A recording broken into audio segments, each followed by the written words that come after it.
Assalamualaikum warahmatullahi wabarakatuh. Perkenalkan, nama saya Nur Hayati. Saya berasal dari kelas AKS 3B. NIM saya 120160050.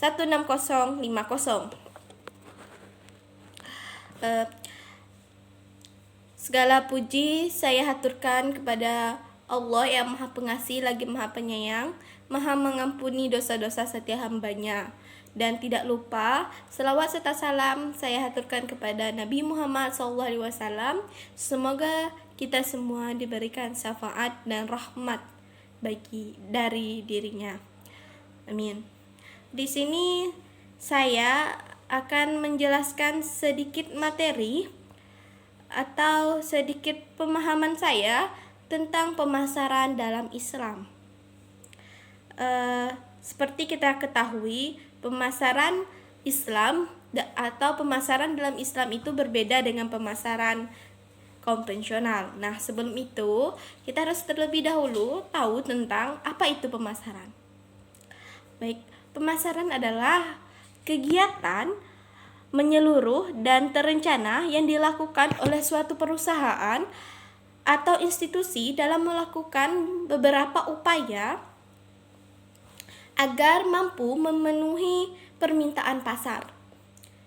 Tujuan utamanya yaitu untuk memaksimalkan keuntungan dengan membuat strategi penjualan. Nah, di sini kita dapat simpulkan bahwa pemasaran itu adalah suatu kegiatan yang dilakukan oleh perusahaan untuk meningkatkan penjualan atau meningkatkan dan memenuhi permintaan pasar. Nah, selanjutnya kita lanjut ke pemasaran syariah. Pemasaran syariah atau marketing syariah adalah sebuah disiplin bisnis strategis yang mengarahkan proses penciptaan, penawaran, dan perubahan value dari suatu inisiator kepada stakeholders yang dalam keseluruhan prosesnya sesuai dengan akad dan prinsip muamalah. Nah, di sini juga bisa disimpulkan bahwa pemasaran syariah itu mengarahkan ke proses penciptaan, penawaran, dan perubahan value dari suatu inisiator kepada stakeholder yang berdasarkan akad dan prinsip-prinsip muamalah atau berdasarkan prinsip Islam. Nah, selanjutnya kita lanjut kepada prinsip dasar pemasaran dalam Islam. Review pemasaran sebagai suatu proses sosial dan manajerial yang mencakup individu dan kelompok guna mendapatkan apa yang mereka butuhkan dan inginkan dengan cara menciptakan, menawarkan, dan mempertukarkan jasa yang bernilai dengan pihak lain. Pemasaran berusaha menghasilkan profit dan atau benefit dari jasa yang diciptakan sesuai dengan tujuan perusahaan atau lembaga. Nah, di sini mengatakan bahwa profit atau divide atau value. Nah, dari sini bahwa perusahaan yang berkaitan dengan pemasaran dalam Islam itu memang menunjukkan kepada penciptaan, penawaran dan juga jasa yang diciptakan sesuai dengan tujuan perusahaan atau memang sudah sesuai dengan akad yang telah dilakukan yang berdasarkan ke dalam syariah. Selanjutnya itu prinsip dagang dalam Islam. Nah, kita masuk ke dalam prinsip dagang dalam Islam. Jual beli merupakan sesuatu yang diperbolehkan dalam Islam. Dalam sebuah ayat Allah berfirman, Allah telah menghalalkan jual beli, yaitu dalam Quran surah Al-Baqarah ayat 275. Yang berbunyi A'udzu billahi minasyaitonir rajim. Bismillahirrahmanirrahim. Allazina yaquluna riba la yaqumuna illa kama yaqumul ladzi yataqabbatuhu syaitanu minal mas.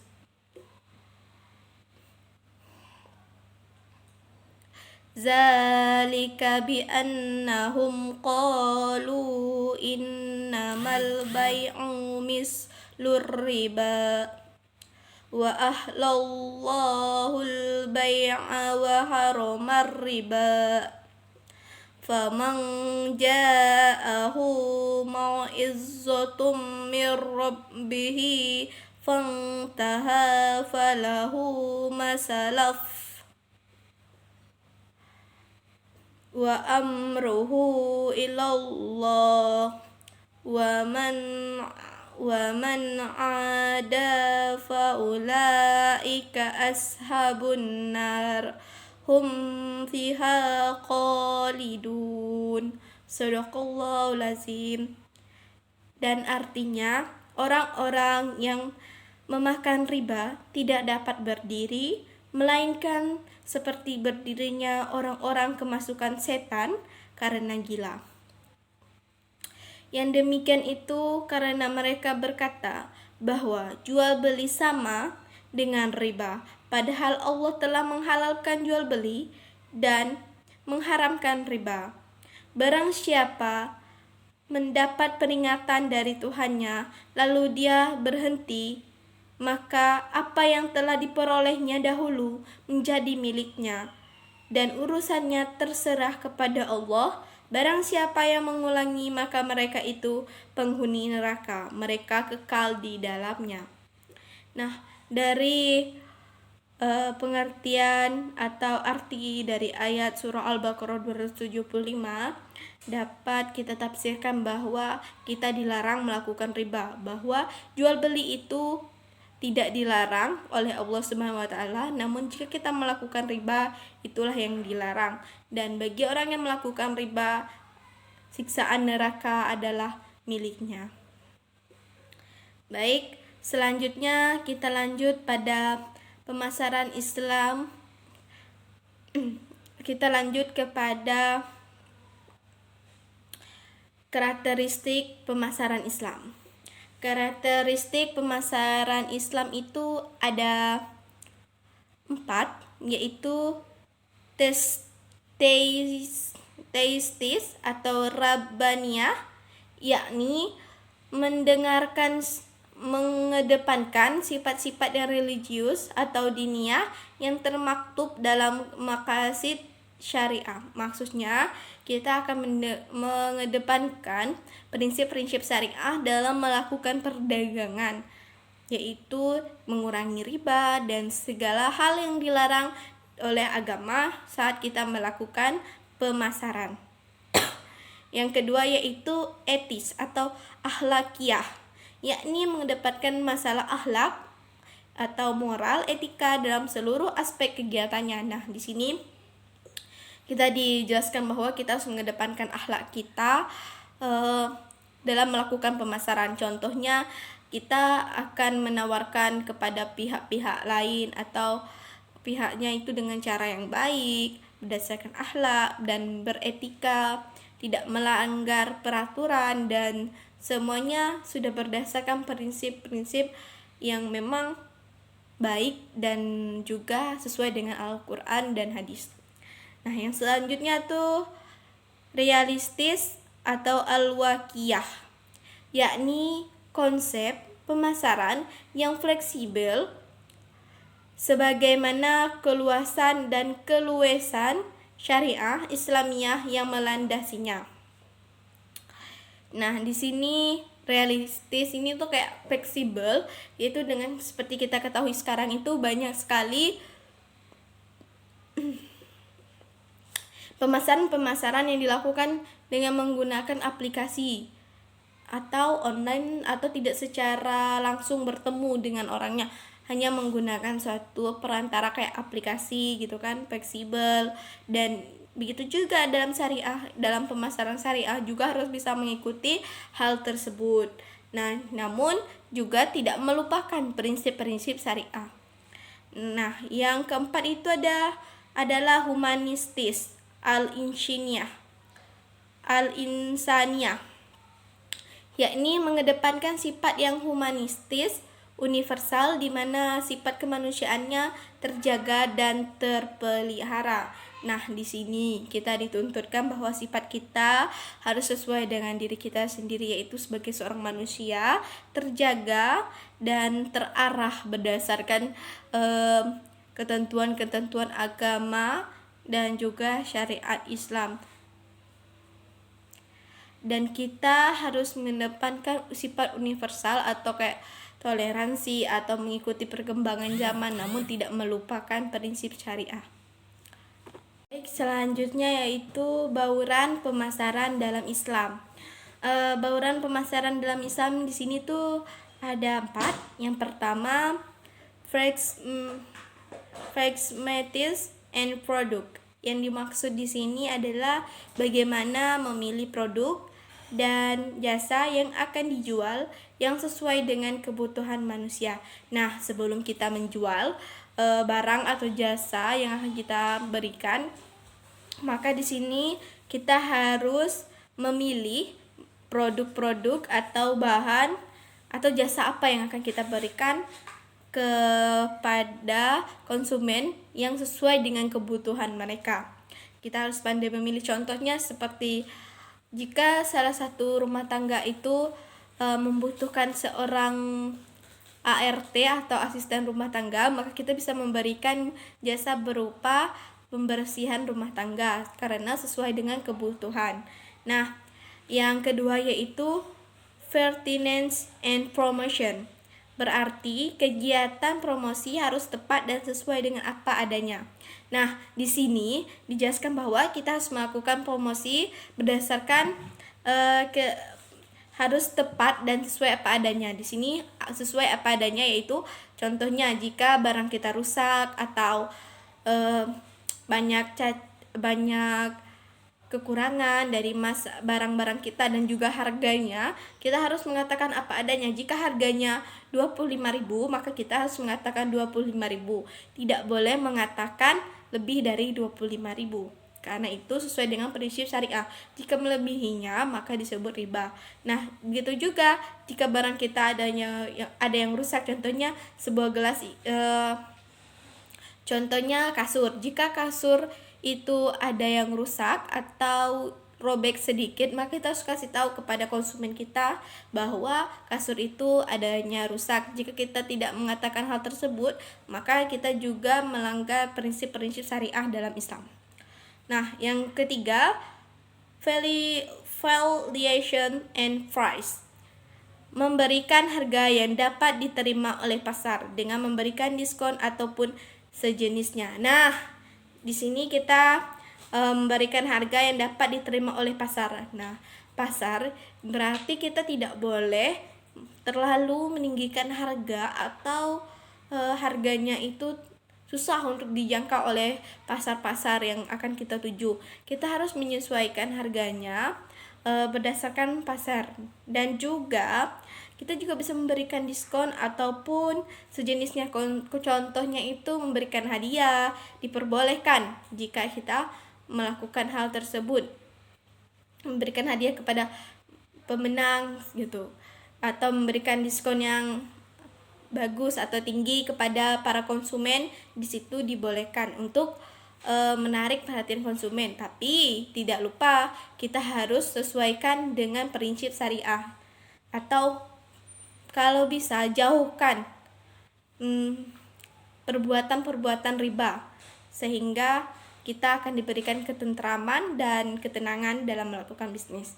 Nah, yang selanjutnya, fear, support, and people. Menjaga hubungan dan kepuasan konsumen. Nah, jika berkaitan dengan masalah ini, kita harus bisa memberikan kesan baik kepada konsumen kita dan memberikan kepuasan atau memberikan produk yang memang sangat bagus sehingga para konsumen menjadi terpuaskan dan tidak adanya komplain kepada pihak-pihak yang produsen atau penjualnya. Dengan begitu, hubungan akan terjalin dengan baik dan akan menjadi sangat bagus. Baik, karena dari tadi kita sudah membahas tentang prinsip pemasaran dan juga kita sudah mengaitkan tentang riba. Selanjutnya saya akan menjelaskan tentang riba. Riba sangat berkaitan dengan prinsip pemasaran. Sebelum itu kita harus tahu apa itu riba.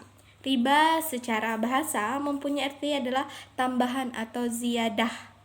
Menurut istilah, memiliki pengertian adanya pengambilan, tambahan dalam proses transaksi, jual beli atau pinjam meminjam yang bertentangan dengan ajaran Islam. Nah, berdasarkan tentang ajaran Islam, pengambilan contohnya itu sudah saya katakan tadi, jika kita menjual barang lebih atau lebih tidak sesuai dengan apa adanya, misalkan barangnya harga 250.000, kita jual menjadi 550.000, maka itu disebut dengan riba karena melebihkan. Nah, selanjutnya itu mereka yang hidup dalam kegelisahan atau mereka yang melakukan riba akan hidup dalam kegelisahan, tidak tentram jiwanya, selalu bingung dan berada dalam ketidakpastian sebab pemikiran dan hati mereka selalu tertuju pada materi dan penambahannya. Itulah orang-orang yang melakukan riba. Mereka tidak akan diberikan ketenangan hati dan tidak akan diberikan kepuasan. Jika mereka, misalnya gini, kalau mereka mau belanja tas, nah, nanti pas datang ke toko tasnya, mereka itu pilih satu tas, tapi mereka akan jadi bingung karena mereka tidak terpuaskan dengan satu tas saja, karena banyak sekali tas-tas bagus di toko tersebut. Nah, itu adalah orang-orang yang tidak merasakan kepuasan, tidak merasa tenang saat mereka memilih atau memutuskan sesuatu. Riba di sini juga terbagi menjadi 4 macam, yaitu riba yang pertama adalah riba fadli. Riba fadli yakni jual beli atau tukar menukar dua barang yang sama jenisnya akan tetapi tidak sama ukurannya. Artinya, dalam proses tersebut mengandung adanya tambahan pada salah satu jenis benda yang disyaratkan. Yang kedua, contohnya itu tukar menukar antara beras dengan beras. Namun, ada kelebihan pada salah satu pihak lantaran tidak sesuai dengan yang disyaratkan, maka transaksi ini bisa disebut sebagai riba fadli. Maksudnya tuh gini, jika seseorang tuh menjual beras, nah yang satunya itu berasnya bagus sekali, mulus dan sangat bagus. Nah yang satu itu berasnya banyak agak buruk, atau beras-berasnya itu banyak yang kayak hancur-hancur. Nah, jika mereka ditukarkan kan tidak sesuai atau ada yang lebih atau yang kurang gitu. Jadi, jika mereka ditukarkan seperti itu maka disebut riba karena tidak sesuai. Yaitu riba fadliyah. Riba qard. Riba qard adalah riba yang dihasilkan oleh tambahan atas pengembalian pokok pinjaman yang disyaratkan kepada peminjam. Singkatnya, riba ini terjadi apabila mukrid atau pemberi hutang mengambil kelebihan yang disyaratkan kepada muktarid penerimaan hutang. Misalnya rentenir yang meminjam uang sebesar 10 juta dengan syarat 20% selama 6 bulan. Nah, itu sudah jelas sekali. Contohnya itu adalah bank-bank yang bukan bank syariah ya, tentunya. Bank ini tuh seperti bank konvensional, contohnya bank-bank yang ada di luar sana yang bukan bank syariah, yang memberikan syarat 20% atau 10 atau 30% dalam peminjamannya, atau kita sebut itu bunga. Bunga itu disebut dengan riba karena mengambil yang lebih dari yang seharusnya, karena dia minjem 10 juta nih, nanti pas ada bunganya, maka jika dihitung semuanya bukan 10 juta jika dia bayar, akan lebih. Yang ketiga adalah riba nasi'ah. Riba nasi'ah adalah mengambil keuntungan dari proses pinjam meminjam atau tukar menukar barang sejenis maupun berbeda yang disebabkan karena ada keterlambatan dalam masalah pembayaran. Gimana nih? Masalah pembayaran. Contohnya itu adalah membayar kos. Jika anak-anak kos telat membayar kos, biasanya mereka pasti akan menukar barang sejenis, memberikan gadaian atau pegadaian kepada ibu kos, atau kita sebut jaminan kepada ibu kos untuk membayar kosnya. Padahal itu memiliki perbedaan. Seharusnya dengan uang, namun dia gadaikan dengan handphone, maka itu disebut dengan riba. Itu tidak sesuai sepemahaman saya ya. Yang keempat, riba iyad merupakan pengambilan keuntungan dari hasil jual beli yang disertai dengan penundaan serah terima barang. Nah, maksudnya disertai mengambil keuntungan dari hasil jual beli yang disertai dengan penundaan serah terima barang. Nah, untuk hal ini biasanya sering terjadi di sekitar kita ya. Ngambil keuntungan dari hasil jual beli yang disertai dengan penundaan serah terima barang. Berarti barang yang mereka jual itu tidak langsung diserahkan, ditunda. Nah, jika mereka menunda, pastinya akan ada pembayaran lebih atau biaya pajaknya gitu kan dari bank tersebut, maka akan disebut riba karena adanya penundaan dan pastinya akan ada tambahan dari bayaran barang tersebut. Mungkin hanya ini saja yang dapat saya sampaikan, kurang dan lebihnya saya mohon maaf. Wabillahi taufiq wal hidayah. Wassalamualaikum warahmatullahi wabarakatuh.